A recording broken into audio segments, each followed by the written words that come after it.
This is the Station 9, number 12, Undercover. A beautiful fixed blade Persian style fighting knife. This is a 4-inch blade. That's VG-10. That's a full tang blade there. And this one is just exceptionally wicked. You have a Persian style blade, but it's angled downward to the handle. And that gives you a benefit of having the point a little bit lower than if it were a high trailing point Persian. So you have a little bit better use of that point. A super sharp blade here. And then these nice serrations.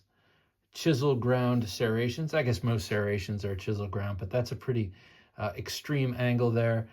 This just makes for an absolutely wicked self-defense style knife. Let's look at it stem to stern here. You've got an unsharpened tip on that swedge, or not on the swedge, but the back of the tip. I was wondering about that before I got it. And then you have this upswept blade. These serrations here, not really for making notches or sawing wood or anything like that. Those are for trapping your opponent's arm and ripping, or say you've thrust this into organic medium and you're pulling it out. It's just going to make for a much bigger hole and a much more jagged and difficult to fix hole. So just pretty grievous. I mean, we all know the effectiveness of serrations. Put those on the back of this blade and it just makes it twice as nasty. Jimping here, very nicely sharp. It's not that sort of triangular peak jimping. It's just straight cuts in, and it really locks the thumb in really nicely, I gotta say. And you want that, especially if your thumb is reaching out towards these serrations. You definitely don't want to be slipping onto those. For me and my medium-sized hands, it's not much of a danger, but some of you guys with the giant mitts, you definitely want your thumb to grab into that so that you can't slip onto that.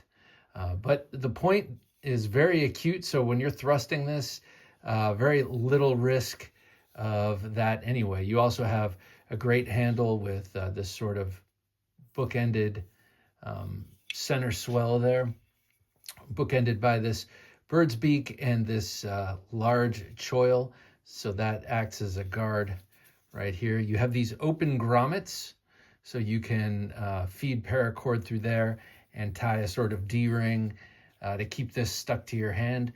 A number of Station 9 knives feature that. I'll show this with a couple of others in just a second here. Did I mention VG-10? I'm not sure. I've tried to shoot this a couple of times.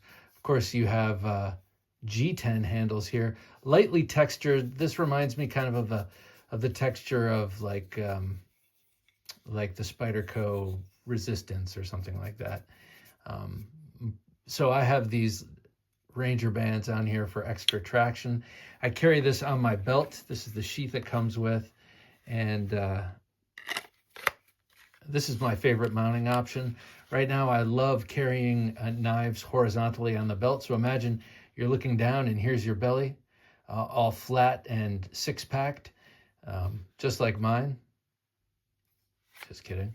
But here is the blade. So it's riding on your belt like this right up front, and you can pull it out and have it in this fighting grip right off the bat, or you can always draw it with your left hand and have it standard grip, or chances are you're pulling this out to cut something other than someone in a fight, so you can pull it out and change your grip and use it for whatever you're using it for. But I like having it set up for that reverse draw.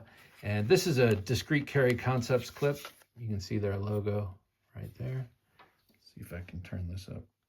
Nope. You can see their logo right there. This is aftermarket, this clip. I believe this came with some mounting option, and now I don't remember what it is, but it wasn't what I chose. Now, when I first got it, I had a paracord coming off here, and I attached it to my belt and had this sort of sitting right in my waist. It was nice. It worked well. You pull this tug it out, and then the sheath just kind of falls and dangles, and you've got your knife. Thing I didn't like about that is that this sheath is squared off, and this was just kind of poking into my extra bits. You know, I have, I do not have those flat six-pack abs I was just talking about, so it's not so comfortable under the belt. I'm not totally svelte as I would like to be. So this squared off thing is, sheath is better riding on the belt. But do you have any Station 9 knives? Are you interested in them? I think they're super cool. Two French gentlemen, Mr. Lopez and then Westval. Now, Westval is French, but he lives in the States, I believe. And Tony Lopez is, I think he's overseas. I'm not sure. But let me show you a couple of these other Station 9 knives. This is the Partisan. And this is based on the kind of knives French people were bringing into World War I to fight in the trenches with. It's basically a butcher knife with a swedge and some minor alterations. And that's kind of how they were rolling in World War I before they had any sort of unified knife that people were being issued. People were taking whatever they could bring into the field, and this is an homage to that. This is 1095 blade steel, and I have not used this in such ways, but I've seen this in videos being baton through wood and doing a lot of tough outdoor chores. I have this as a cool collection piece. I have not used it really for anything. I have another Ranger band there to keep it in hand. This does have a bit of a slick handle. Though it is micarta, it will get grippier when wet. But here again, you have the two open grommets, one fore and one aft, and you can put paracord through there and really kind of lash it to your hand. Really cool knife. These, I believe, are discontinued at this point, or at least they're sold out, and I'm not sure if they're making more. But this has an interesting way to attach it to your belt. Your belt rides over it, goes through the belt, and I like this style of doing it. This is how I like big Bowies to be, just kind of slipped under the belt. Well, here, instead of a stud stopping it from slipping all the way through the belt, you have this belt slot to pass the belt through. Pretty cool. Also from Station 9, the Sear model. This is a great knife. This is also 1095 blade steel with that dark wash. I love all these dark wash blades. They look so good. Again, you got the two hollow grommets or open grommets for lashing, however you want, but I really like that D-guard way of doing it. Again, I got the bands on there, and really nice clip point blade. Again, a great field knife here. I say again, but I'm not sure if I mentioned that earlier. A really great field knife. It has the profile of a clip point or a Bowie with that big long swedge. So it's going to be a great stabber, penetrator. And actually, anecdotally, just from doing cardboard box stab tests, this is tremendous. Now, when I got these both at the same time over a year ago, I was expecting this to be better at the thrust, and this just went right up to the ricasso, like every time with very little effort. I think it has a lot to do with that swedge, but very refined point, very slicey and tall grind here, and then a great handle with the contoured G10 and the big choil there. And a lot of French fighting knives historically, whether they're based on the butcher knife or not, kind of look like kitchen knives, and in that the guard is the width of the handle. I'm sorry, the guard is the width of the blade at the handle. Instead of having a separate guard coming across, you just have a wide blade, and that serves as your guard. I love these things. Two others from Station 9 knives. I just heard something very strange in the next room. This is a knuckle duster based on Austro-Hungarian knuckle dusters from World War One. These things work really well.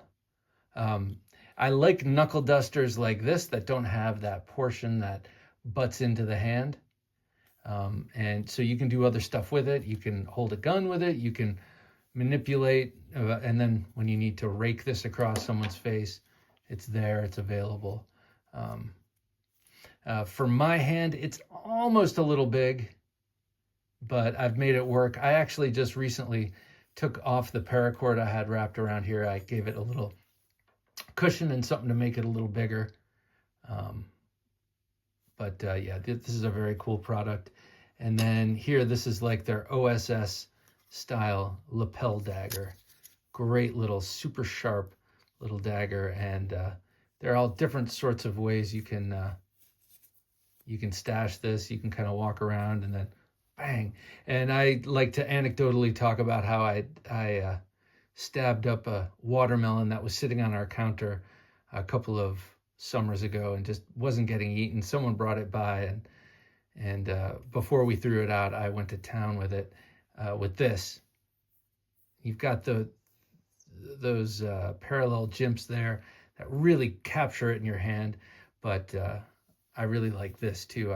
I learned this from the guys at Station 9. You just sort of grip it like this, have it attached on a cord there, and you can really go to town with it. And then you can hide it. So that's the lapel dagger. So all these things based on, well, most of these are based on sort of older knives from like the French Resistance and World War I, World War II. But this one is just sort of a unique, modern, sort of Persian fighting knife with that back edge, just positively wicked. This is the Station 9, number 12, Undercover. Get you one.